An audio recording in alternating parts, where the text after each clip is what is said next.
Muito boa tarde e bem-vindos ao programa A Terra é um Só País, um espaço da responsabilidade da comunidade Bahá'í de Portugal. Hoje vamos falar com Sam Cirus, psicólogo, investigador e também ele Bahá'í.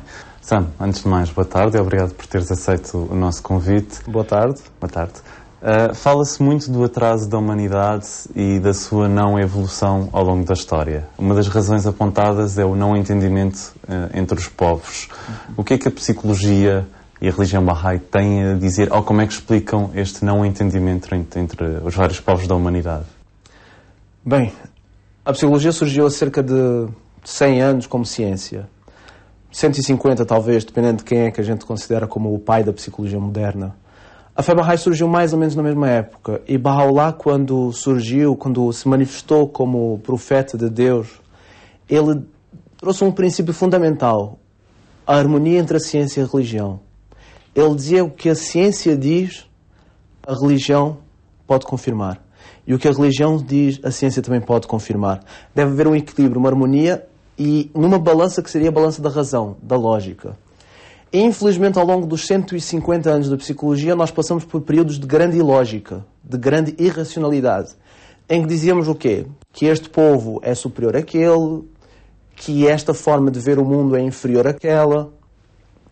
E nós passamos e continuamos a passar, infelizmente, e isso tem influenciado muito da nossa cultura, e por outro lado a cultura humana também tem influenciado o desenvolvimento da ciência, em que em determinados locais ser de uma cor mais ou menos clara, existem diferenças de intelecto, existem diferenças de modos de pensar, e essas diferenças nós podemos tratá-las, cada uma por seu canto, como aconteceu em 1918, 1945, terminaram esses dois terríveis capítulos.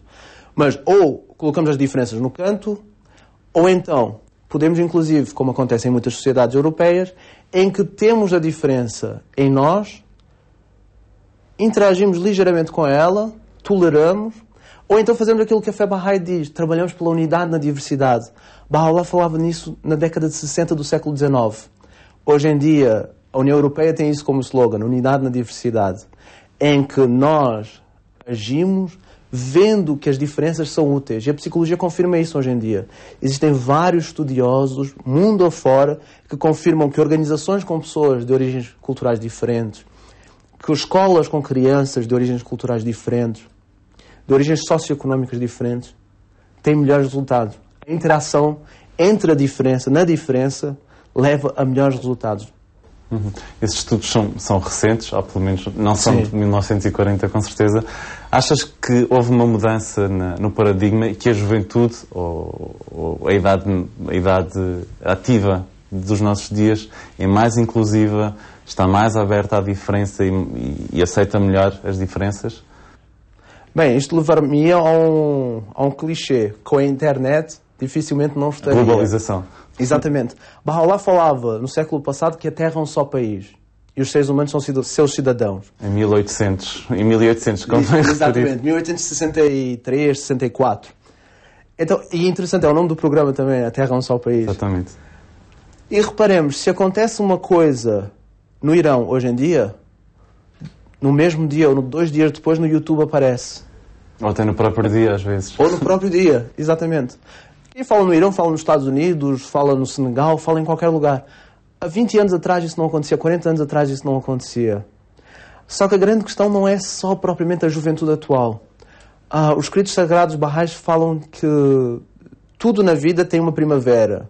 E a vida do homem também tem uma primavera de vigor e energia, que é a juventude. Os jovens, por natureza, têm mais energia. Por natureza querem agir, querem construir. Vejamos o caso de Einstein. Com 26 anos ele escreve o grande tratado que mudou a física. Mozart, com 22 anos, já tinha dezenas, se não centenas de obras compostas. A monarquia, a Rainha Vitória da Inglaterra, foi talvez a rainha que mais marcou a mudança da democracia. Ela liberou os escravos, entre outras coisas. Tinha 19 anos quando foi coroada. E é por isso, e eles não são a minoria. Alguém pode dizer, não, são a minoria. Eles são a maioria. O que acontece é que os Bahá'ís, justamente para descobrir essa minoria, criaram um programa a nível global para canalizar a energia dos jovens, que são os grupos de pré-jovens que eles têm, são as aulas para crianças, justamente para intervir socialmente na melhora do mundo. Voltando à pergunta inicial em que eu falava que a humanidade está num período de atraso, digamos, não está em evolução, há um atraso não apenas financeiro, económico, com a crise que vivemos todos os dias, mas também de ânimo, de ética e de moral.